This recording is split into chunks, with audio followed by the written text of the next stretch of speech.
తెలంగాణకు ఒక పెద్ద మనిషిగా ఒక కుటుంబానికి పెద్దగా ఎట్లా భావిస్తామో తెలంగాణ రాష్ట్ర ప్రజలకు ఒక పెద్దగా భావించినటువంటి సాక్షాత్తు రాష్ట్ర ముఖ్యమంత్రి గారే నిన్న నాతో ఏం కాదు, నేను ఏం చేయలేని స్థితిలో ఉన్నా, రాష్ట్రం దివాలా తీసింది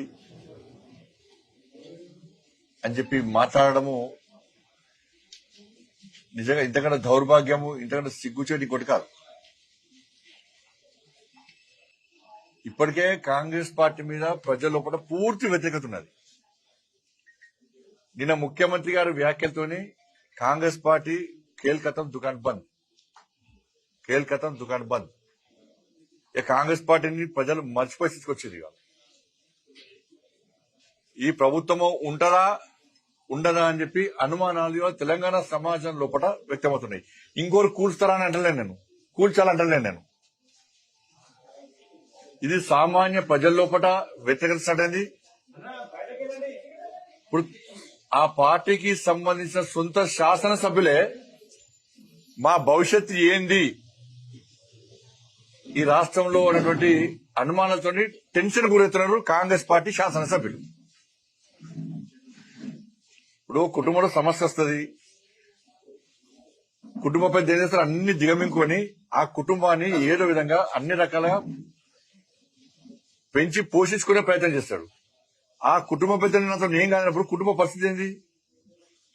వాళ్ళ సాక్షాత్తు రాష్ట్ర ముఖ్యమంత్రి గారు ఇటువంటి సందర్భంలో అన్ని దిగమింగుకొని తనను నమ్ముకొని ఓట్లేసిన ప్రజలకు ధైర్యాన్ని చెప్తాడా? అధైర్యంతో ఉన్న వ్యక్తి అధైర్యాన్ని చెప్తాడా? ముఖ్యమంత్రి యొక్క అధైర్యం బయటపడ్డది నేను అన్న వ్యాఖ్యలు. ఇది మంచి పద్ధతి కాదు. ఇది ఇవాళ తెలంగాణ రాష్ట్ర పరువు పోయిన దేశంలో దేశవ్యాప్తంగా చర్చ జరుగుతుంది ఇవాళ ఈ విషయంలో. నాతో కాదు, అప్పు ఉడతలేదు, అనా పైసా ఎవరిస్తలేరు, బ్యాంకులకు పోతే దొంగ లెక్క చూస్తున్నారు, ఇవన్నీ ఒక ఎత్తు. ఒక ముఖ్యమంత్రి స్థాయిలో వ్యక్తి ఎట్లా అబద్దాలు ఆడినట్ట నిన్న.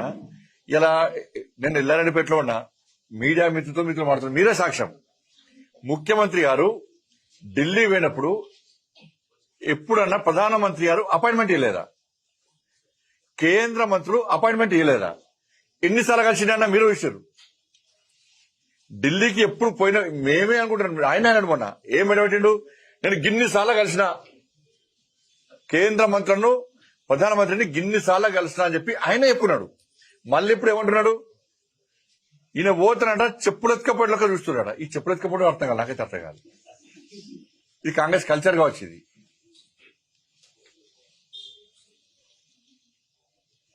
ఇప్పుడు చెప్పులు ఎత్తుకపోవడం మీద చర్చ జరుగుతుంది. ఇప్పుడు ఇక జరగాల కూడా. 2023 డిసెంబర్లో రాష్ట్ర ముఖ్యమంత్రి గారు ప్రధానమంత్రిని కలిశారు. 2024 జూలైలో రాష్ట్ర ముఖ్యమంత్రి గారు ప్రధానమంత్రిని కలిశారు. మొన్న ఫిబ్రవరి 2025లో కూడా రాష్ట్ర ముఖ్యమంత్రి గారు ప్రధానమంత్రి గారు కలిశారు. ఇక మంత్రులను పోయినప్పుడల్లా కలుస్తున్నారు మంత్రులను.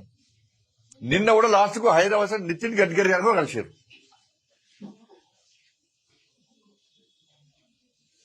ఎప్పుడు మీకు అపాయింట్మెంట్ ఇవ్వలే, ఎప్పుడు మీతో మాట్లాడలేదు. చెప్పులు ఎత్తుకపోయేటోళ్ళక ఎప్పుడు చూసారు, ఎవరు చూసారు?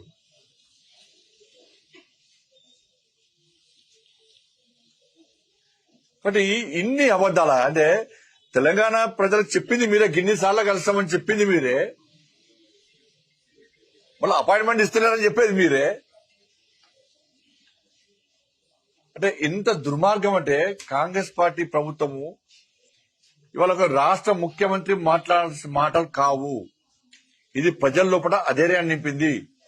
లాస్ట్ కు రాష్ట్ర ముఖ్యమంత్రి గారు చేతులు తెచ్చారు, కాంగ్రెస్ పార్టీ ప్రభుత్వం చేతులు తెచ్చింది. మొత్తం ఏం కాదుగా, మేము ప్రభుత్వాన్ని నడపలేని స్థితిలో ఉన్నామని చెప్పి చెప్పకనే చెప్పారు నిన్న. ఇక తెలంగాణ సమాజం ఆలోచించుకోవాలి. పోనీ ఇది తెలియక జరిగిందా అంటే తెలిసి చేసారు. ఇప్పుడు తెలంగాణ రాష్ట్రము అప్పుల పాలైంది. కేసీఆర్ గారు 7 లక్షల కోట్ల రూపాయలు అప్పు చేసిండు తెలంగాణ రాష్ట్రాన్ని. తెలంగాణ రాష్ట్రాన్ని అప్పుల పాలు చేసిండు, అధోగతి పాలు చేసిండు అని చెప్పి ఇది కాంగ్రెస్ వాళ్ళు చెప్పిర్రు, మేం చెప్పినాం. ఎలక్షన్ అప్పుడు డబుల్ ఇంజన్ సర్కార్ రావాలని చెప్పి మేము కోరినాం. ప్రజలను ఓటేమని విజ్ఞప్తి చేసినాం.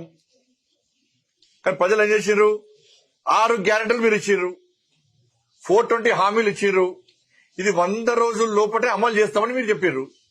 ప్రజలు మిమ్మల్ని నమ్మిరు, మీకు ఓట్లేసాయి. ఇలా ఏమైంది? 6 గ్యారెంటీలు ఇక మేము ఏం చేయలేమంటున్నారు. ఇవాళ 6 గ్యారెంటీలు మేము అమలు చేయలేము, మమ్మల్ని అడగకండి. ఉద్యోగస్తులు, ఉపాధ్యాయులు మీరు పిఆర్సీ గురించి కానీ, మీ డిఏల గురించి కానీ, మీ ప్రమోషన్ గురించి కానీ, మీకు వచ్చే బెనిఫిట్స్ గురించి మమ్మల్ని అడగకండి, మేము ఇయ్యలేము. మీ కర్మ అంటున్నారు వాళ్ళు. ఇక